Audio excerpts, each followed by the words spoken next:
I was not ready for that. I know. He always tries to jam you up right there. Okay. All right, here we go.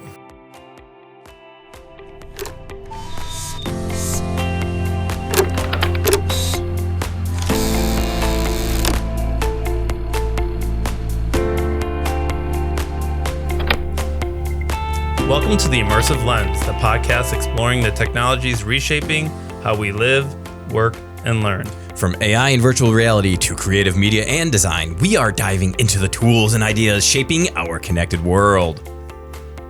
My name is Paul Engin. Join us as we uncover people and ideas driving the next wave of interactive experiences. And I'm Dave Ghidiu. This is the Immersive Lens. All right, Dave. All right. We have another special guest. Special guest. So Debora Ortloff joined us, Vice President of Strategic Initiatives here at Finger Lakes Community College. Thank you for coming back. We are right off the second annual convening, and we thought that today we could talk a little bit about the event. And before we get into it, though, did you guys hear about the IPOs happening? And the IPO for the Immersive Lens? Yeah. Get into the ground level, folks. It's only for select investors right now. Okay. Only for select investors. Yes. So SpaceX is going public today. It's starting at 135, which is it's interesting because you hear the stock market talk about the actual technology and what he's lumping into it. And then there's a whole political aspect of it as well. And then the other two IPOs that are going to be coming are Anthropic and OpenAI. And I don't know what your thoughts on Anthropic and OpenAI as far as their IPOs. I know which one you're leaning toward. Well, so a few things. Elon Musk might be the first trillionaire, right? And this IPO is going to shatter records. All three of these will shatter records. In fact, I heard in some reporting in Silicon Valley that realtors are taking now stocks instead of cash for houses, because it's such a valuable commodity. Yeah, it's bonkers. It's crazy. Yeah, I'm curious to see what happens with it. I do think that they will be, all three will be pretty popular IPOs that are coming up, but I definitely think it's something that we could talk about more in a future podcast. Yeah. But let's get into the event. So I'll ask both of you this question right now. First of all, Dave, you gave the closing remarks, and you gave a few sessions. Deb, you gave a few sessions, and you orchestrated this whole thing. So when you look back at the conference now, what moment or session are you most proud of, or what do you kind of want to mention that was a highlight? My personal highlight, so in leading up to this event, we've had a few meetings with the whole team, and I was not able to attend the first portion of the day because I had an emergency. But during all these meetings, I kept saying how I really, really, really, really wanted one of those s'more muffins because we had them last year, and Adam HB saved me one because he knew they were going to go fast. So that was my personal win for the day. Well, you know what? I had one, and Jeff got it for me. Okay. Jeff was like, Paul, this is the muffin. I'm like, this is the muffin he speaks about. It's as hot as SpaceX IPO stocks. That's right. But I did a session on vibe coding, which I mean, a lot of these sessions, like we were dragging chairs in because people were like, we want to see that. And it really just validated that there's such an appetite and a thirst for vibe coding that we will now be having sessions in the fall. I think probably like 3-hour workshops for vibe coding. You will go from zero to hero. So keep your eyes peeled for that. Sign up for that. Get on a list. But I thought that this was a great proving ground for understanding what people in the community writ large wanted for AI. Yeah, absolutely. It's hard to pick out one session, right? Yeah. And of course, I also couldn't be in every session. Neither could any of you. But I got such great feedback from the really diverse array of folks that we had at this event. And I think one of the things I was most excited about, like just broadly as a real win for the day, is we have some fantastic folks at FLCC doing all of this work. And I'm so incredibly proud of that work and that we have this array of experts that can serve the community in this way. But we also brought in this time for the second annual convening really three very strong outside folks. Our keynote speaker, Jen O'Brien. I know we're going to come back and talk a little bit about that. But we also had two local businesses step up. They've been engaged with us and say, hey, we'd love to offer a session. We had Katie Pullen from Allstate Insurance out of Newark.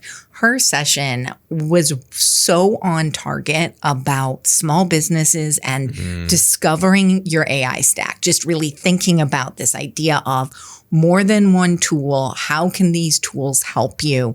And really focused on that idea of, I'm a small business owner. I wear 18 hats. How can these different tools help me? And I so appreciated her thinking about that, and happened to also be outside the room when people were coming out. And there was such excitement about what they had just seen and heard. And I love that. And we also had a local software technology company, ITX, that had recently started connecting with us. And, I think they very often are speaking to audiences that are very tech savvy and serving sort of a high level tech field, and them bringing their knowledge to this. They were so adept at it, so able to really talk to a more generalist audience. I love that we're making these connections and bringing our community together in new ways. For me, that's just a huge win. Yeah, we're delivering on the promise of the hub. Yes, it truly is emerging as a real hub. Obviously, also Ontario County Chamber of Commerce goes without saying. Fantastic to work with. Yes, absolutely. Yeah, that's great. I know as far as we had a pretty diverse audience. Absolutely. From some people that are more technical to some people that still, you mentioned like that on-ramp that people are waiting on. And I know we'll segue into it, but it leads to your prediction for the third annual convening. Yeah. That they'll be on that on-ramp and automated task might be coming. But it was interesting. So let me ask you guys, as far as the sessions and resources, what do you think the most conversation or questions that attendees, I know you mentioned that we had a place where they could actually use the AI. Was that something that... Yeah, the AI playground. So that's definitely an area I want to see us repeat. I think we need to relocate it. It was a little bit hard to find. So that's a good lesson learned, and we can certainly do that next time. Dave and I have used this concept of the AI playground in other scenarios when we've worked with other groups. And I think it's a really powerful idea. I had the opportunity to speak with a couple of folks who did attend the playground and were able to find it in our labyrinth here at FLCC.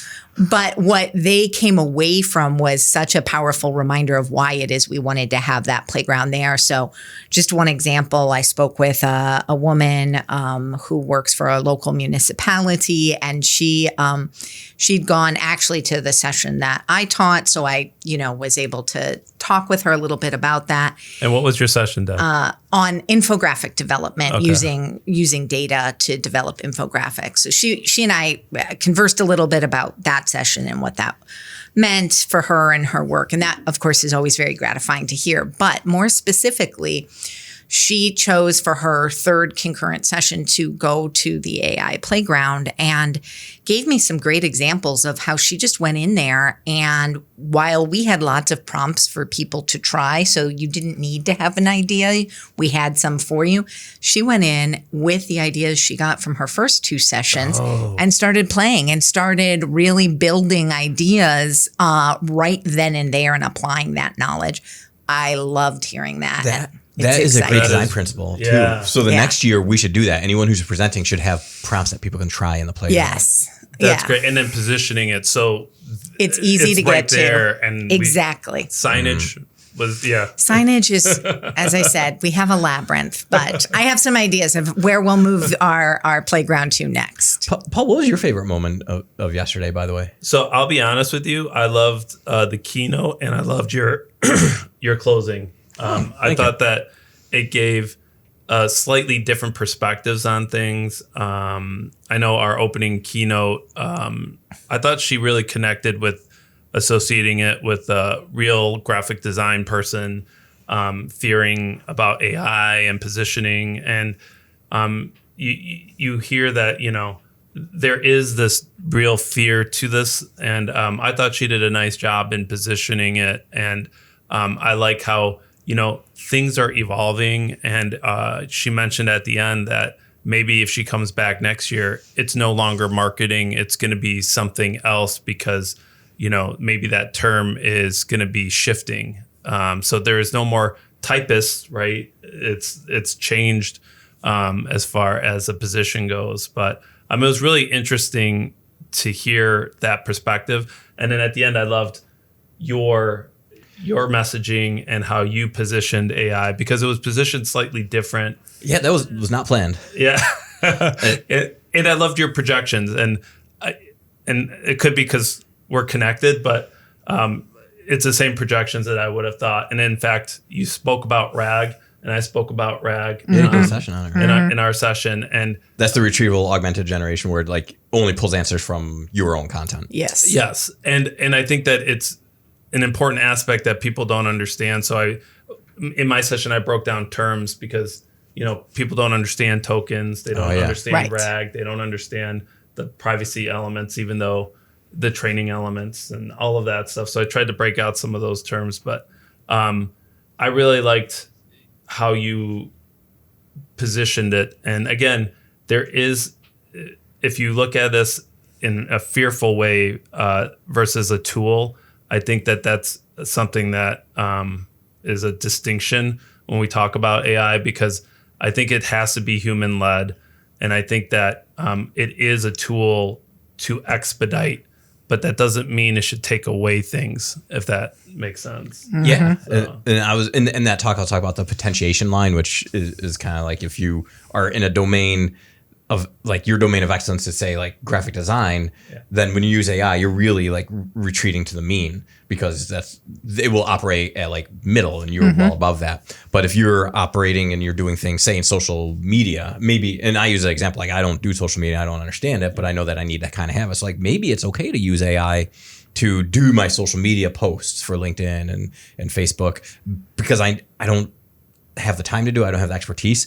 Or maybe it's better that I actually use AI to help me understand how to do it. And then I'm not using AI just to produce, but I'm using it to learn. Right. And I still might be punching up and below that like potentiation line, but I'm like getting there and I'm making it genuine. And sometimes it's better just not to use AI. And that's the whole AI judgment, which is what I was talking about, where it's not AI literacy or AI fluency. It's understanding like what tools to use, what do you want to accomplish, and like maybe when not to use a tool. Absolutely. Yeah. And I just quick example, and we'll keep moving. But I'm creating this 3D print, and it holds. I call it a dice dispenser. But now tell me more. With Autodesk, they have a AI out, so you can type in. So out of curiosity, I typed in, I'm looking for this. These are the dimensions. And it produced, but it's not what I was envisioning. Sure. So I took 30, and again, I'm skilled at 3D, so it was just an exploration, like you said, like I'm just curious to see what it can produce. Absolutely. If it gets me closer, because then I can modify it. But it wasn't, because there's these nuances. Yeah, but the difference is if I had done that, I've been like, this is great, because I know nothing about 3D printing. I've been like, this is perfect. This is exactly what I want. So I think that's a great ananalogy of exactly what we're talking about. Yes, and so I ended up doing it myself because I had these little nuances that I wanted. And I'm sure I could have kept prompting, and I could have probably got there. But in my head, I was like, but it was a good, to your point, sometimes you can try it. If it doesn't work or it's something that you might want to push yourself, I think that's important too. Yeah. So Debora, let me ask you, how do you think about balancing the beginner friendly, like putting together a schedule for that? Because we kind of had to cover every sector, but then also every level of AI comfortability. So what was the driving force between that? How did it work out? How do you think it panned out? It's a great question, because it is something we spent a lot of time on. So while we didn't name these tracks, when we were planning the schedule, we created a sort of beginner, advanced beginner, and what's next track, right? That maybe it's not quite here for everyone, but you really want to be thinking about the next move you're going to make.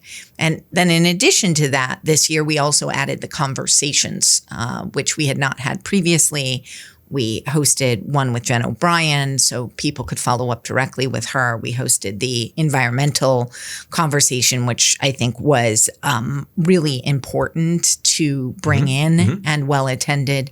And also our colleague Jen Carney led AI leadership, another really key piece to some of this work, especially for companies where they have supervision and management as part of their business model. So we did have a lot of deliberate thinking around this. The question is, did we hit the mark? Did we hit the mark? And I think we were close to the mark. I think the sessions were well attended, and I think there were folks that might have been more in the beginner realm who attended sessions that were more advanced. And I'll give you an example of that. We had some folks who really had never used AI, and they went to the Build a Chatbot session that our colleague, Jeff Dugan, led that. And I think for them, they walked out, I was chatting with them, and they truly enjoyed the session. Their answer was, I didn't know what a chatbot was. I'd heard about them. I hear about them on the news, but I didn't know what one was. Now I really understand what it is and why it might be useful. I'm maybe not ready to go build one, but I now have sort of progressed in my learning. So I thought that was great. They self-selected into something that maybe they need a little bit more skill. They need to be really fully on the ramp. They really hadn't used AI before, but it gave them good ideas. Yeah, and I think that's kind of that's a big win, because especially with AI, such a technology where even if you just need to know what's possible. So if you don't have the technical acumen to make a chatbot, as long as you see it and you're like, oh, that's what it can do, it's so easy to get there with AI. You just experiment. Like, you can't AI wrong, you'll get there. All sorts of stuff. So as far as I guess the FLX AI Hub positions FLCC as AI literacy leader. Did the conference reinforce that? I hope so. Yeah. I think it did. That doesn't mean there isn't more we need to do, more we can do, more we should do. But ultimately, we had about 160 folks at the event. And what I observed was a high level of engagement, excitement, and great dialogue. And for me, that means we hit the mark in serving our community in an important way and continuing to be a place where people are coming to get and engage in this kind of learning. Yeah, and that just gives me all sorts of ideas for how to expand the hub and make it, like, bring people in the fold that might not necessarily work here but have that expertise. So I think this was equally fact-finding for us as it was for people who came. Yes. Yeah. I do want to just name that AI does move incredibly fast, and every speaker probably everywhere about AI says that. But literally this week, in the 2 days before the convening, Anthropic Claude dropped Fable 5, which is a astronomically new LLM. It is so powerful. And the day before that, Apple has had their WWDC, and there were questions that people had asked where had we had the conference on Monday, right, the answers would have been radically different. Yes. Like one gentleman was like, "Yeah, I really want AI on my phone," and I'm like, I really believe in it, but I have an iPhone. And he's like, "Is it worth switching to Android?" And I was like, "Well, if you'd asked me Monday, yes, but like, let me tell you about how AI is rolling out here." So that was an interesting thing to me. And even Jeff Dugan was like, "You know what? Last week Google moved where the gems are in Gemini," and so it took me a minute and I was like, "Yeah, this is just such a portrait of how fast things go." So my question to the two of you: did you see anything or hear any conversations about like how fast it's changing, what that means? Is that scary? Are people just used to it by now, or like did it affect any sessions? Do you want me to start? I can start with my session. I know. So I did local LLMs. So setting up, working with local LLMs, and all the development conferences just happened. So Microsoft's conference, they said that Windows is going to have a offline model built into it. Interesting. Apple did theirs, and they said that they're also going to have an on-device model for their iOS and their Mac. And their hardware is so good that it's kind of like born for that almost. The GPU is hardwired right into the CPUs. Yeah, and again, I don't know the context. I don't know. I know they have a deal with Google as far as Apple goes, so I don't know if it's going to be Gemini or if they're going to do their own flavor for the local LLM. But it's just interesting because it is moving really fast. So even Google has Edge AI, which is a local model that you can download, and you can do it on any iOS device, on any Android device.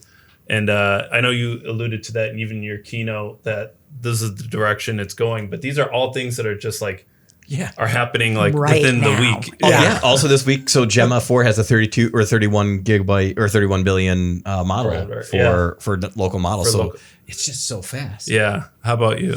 Yeah, I definitely think there were many people who were just commenting on being happy to be engaged in this conversation because of the pace and the fact that it's dizzying almost. So often folks remark that they haven't necessarily known where to start, or they've started and then sort of felt a little frozen. So I heard that comment a lot, and I'm hoping that we gave them some inspiration to be able to keep going and to think about experimentation as a core value in the way they're working through their own AI use for their business or personal life. More particularly, though, we did have a discussion about this in my session on infographics. So I shared with them that if we had been hosting this 4 weeks ago, and I've been planning on this session for quite a while, I would not have been talking about ChatGPT. Forgot about that. Yeah. Right. And that, in fact, I ended up sort of shifting what I was talking about and fundamentally focusing on ChatGPT as the end space that I would use for infographic development right now. And it has completely changed my own practice because their interface is simply better right now. Now, will that change again? And I told the folks in my audience, hold on. Of course, this is going to change again. But that's interesting, right? Yeah. And I think also knowing that it's okay if you're not using the absolute perfect tool, getting in there and learning just some of the basic skills of how to put an infographic or whatever we're talking about together, you can then apply that in other spaces. And, it's such a transferable skill. And I also think that people should realize that AI is not good for everything. Absolutely. So until that release, AI was very bad at putting text on graphics. Terrible. It was misspelled, misplaced. I mean, odd, inconsistent, exceedingly inconsistent. Yes, so typos. I mean, it's not good at that. And so it's one of those things where it's evolving and absolutely. And like it just ChatGPT released that image Gen 2 and it was just okay. It was a game changer. It's good. Now it can do text well. It was well. absolutely a game changer. So let me ask you both, and I'll give you my opinion on this too. If you could add one entirely new session or track for the next year's third annual event, what do you think it'll be? I think I know what Dave is going to say. I think we're going to call it the Tri-Wizard. Oh, please. Can we please call it that? Would make me so happy. And we're going to have a cauldron. Yeah. Yes, let's do it. So we'll have a theme. It's basically that's the end. The one thing I think is actually one of our quiet strengths at the FLX AI Hub is our ability to peek around the corner. So last year we did an awful lot with prompt engineering, and we were like, when you come back, like, many of you will already have kind of acquired that skill. We won't do as much prompt engineering. It'll be more about chatbots and maybe some light agential AI, which it was. And I think next year, between this year and next year, and you had alluded to this earlier, I think we're going to prompt engineering might not even be there. We might have a session for the on-ramp for people. I think we'll always have our on-ramp. Yeah. But it might be a merging of like, there might not be 101 and 102. It might just be like, this is prompt engineering. But I think that we're really going to see much more with agential AI. So having AI do things for you, because we're seeing that right now with in Google Gemini, you can do scheduled tasks. Like it sends me, I get a PDF every morning of the major headlines of agential AI, which is kind of meta. But there's like Claude Co-work. There's now even in Google Docs, you can put markdown instructions in there. And so like just all these skills that you can add to, so there's all these things that are towing the line with agential AI, because that's still really hard for people to apprehend because you need to have some technical acumen to do full-blown agential AI. But I don't think that's going to be the case next year. So I think we might have an agential AI track next year. That's my prediction. We should do a follow-up to this next year and see if we were right or not. Yeah. Oh, we do. All right. Your prediction. Yeah, unfortunately, my prediction's fairly similar. I was trying to think on the fly of something else that we might need to add, but that's really clearly where things are going in AI. And the technical acumen point Dave made is particularly key. That continues to change, right? AI is making the ability to AI easier and easier. So as these new skills become more integrated into the AI and into the LLMs in general, we're then able to bring that and break that down for new folks to think about and be able to apply more simply and more easily. And there's no question that it's going to be agents. I think also connected very much to that will be the use of multiple devices, right? The use of, using Agentic AI with your phone, with while you're away, that kind of really creating new space for your work. Oh, that's interesting. And that's exciting. Yeah. It's already talked about a lot, but it isn't commonplace yet. And so I think next year, that's the track, and it'll manifest in some different ways. You sound a lot like Marshall McLuhan, that like media theorist who was like the medium is the message. And I hadn't really thought about it until I just heard you talking about it. Like, oh yeah, because you can start something on your desktop, and then when you're getting your oil change, pop open your phone, continue vibe coding or whatever. All right, Paul, you're up. All right, so I got a few things I'm thinking about, and these might be stretches. I don't know. So I do think the agent-based AI, even like Claude co-work. Absolutely. Like, you mentioned this in your closing statements that it might be a little difficult now, but it's going to get easier and easier and easier to use. So I think that's going to be, we'll probably have more sessions on that. And people want to know OpenClaw or absolutely. How do we use it in a safe way? Or Microsoft Scout, which is the new one that's coming out. Yeah. So we have all of these things that are going to be easier and safer. And right? safer. Absolutely. I think that's the other thing. So here are my two stretch ones stretch goals. You mentioned this before. How do you develop invisible UI? Oh, so you're talking about when I mentioned that websites, now you have to design for agents. Because this is the first year Cloudflare just released that more bots have been using the internet than humans. Yes. And that's a trend that's not going away. So most people, like even Google, the first thing that comes up is Gemini AI related things. So absolutely. How do you gear your site, if it is a site or if it's just a public text document that I think that's what it's going to be. Well, you said this like a few weeks ago or a few months ago. I did, but when you mentioned it again, I'm thinking to myself, I wonder if there's going to be tools by the end of this year that will allow us to build that. Google has already released like a draft of it. And then the other thing is physical device.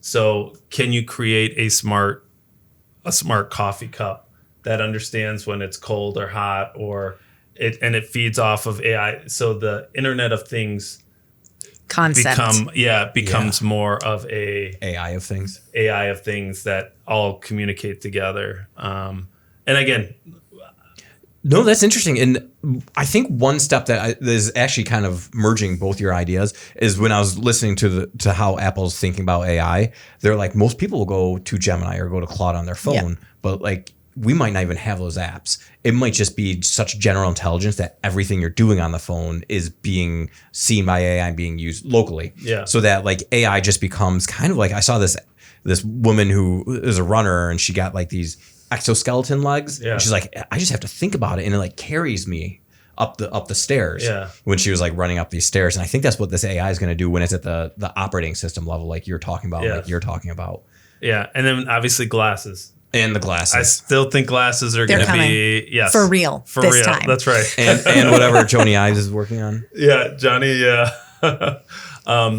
Great. So, do you guys want to? Before we end, I know we're running out of time. Do you guys want to add anything else? I kind of like to just pose a question to Debora. What would you want someone who's listening to this podcast, who's thinking of maybe doing something similar like this at their own institution or their organization? What's some advice you would have for them? Build your hub. Build the hub, so it's a community. As with many, many things in this world, when you have a good team, you can do many things. And I think one of the best things we've done with this work is the partnerships we've built. I mentioned some of them at the beginning, but really discovering who you can bring into your hub. We have so much talent here at FLCC, and discovering that and empowering that, that's very exciting to me. But making sure that we can keep building the hub, that's what will carry our work forward. I think that should be the title of the show. It should be Building Your Hub or Keep Building the Hub. Well, maybe we can do a blog post. That's right. You don't have to change the entire fantastic answer. All right. Well, I think that's all the time we have. Did you want to add anything else? No. Did you have any advice for people? Do I have any advice for people running an event like this? Yeah. I didn't put an event like this together. I know there's a lot of behind the scenes stuff that happens. Then have great people. Yeah. I just enjoyed doing my session, and I appreciated being involved in it. It was great to see the diverse groups, and I love all the different sessions. And I was actually, I'm looking forward to co-work as well. All right. So, yes. That's one thing I do sort of want to mention, since we can sort of quasi plug things here. Give us a plug.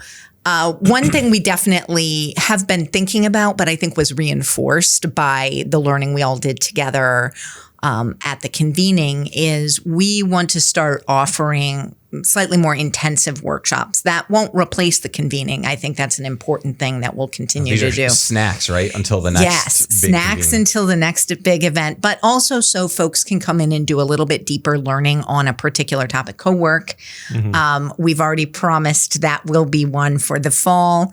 And I think it is because it's sort of what's next. It makes a lot of sense. But I think we'll also make sure to do some on-ramp level activities as well. Folks that want either a follow-up from what they've already done, or they're just hearing new things and saying, no, I need to find out more about this. So look for that, and we'll make sure to get that out in all the usual means. So all the channels. Yes, all the channels. Well, Debora, thank you so much for coming. Really appreciate pleasure. it. And thanks for putting on the event and championing the whole thing. Thank you. It was building the team hub. effort. Thanks for building the hub. My name is Paul Engin. I'm Dave Ghidiu. If you enjoyed today's conversation, be sure to subscribe so you never miss an episode. Let's be careful out there, folks. And share it with a friend. Or an enemy. Or an enemy. Or an enemy. Why you always say we need those? We need people to smash those like and subscribe buttons. That's right. We need to be controversial, so this way. That's right. So share it with a friend or a colleague. Until next time, stay curious, stay connected, and thanks for looking through the Immersive Lens with us. This episode was engineered by Jeff Kidd. Recorded at Finger Lakes Community College Podcast Studios, located in beautiful Canandaigua, New York, in the heart of the Finger Lakes region, offering more than 55 degrees, certificates, micro-credentials, including... the AI integration specialist, hot off the press. Sign up now. Smash that like and subscribe button. That. Tell your enemies. Fully online. Fully online. You can do it in one semester, no prerequisites. That's great. What are you waiting for? Why aren't you taking it right now? Vibe coding's a part of it. Vibe coding it's 33% of it. Awesome. Thank you to Public Relations and Communications, Marketing, and the FLX AI Hub. Eager to delve into passion, discover exciting and immersive opportunities at www.flcc.edu.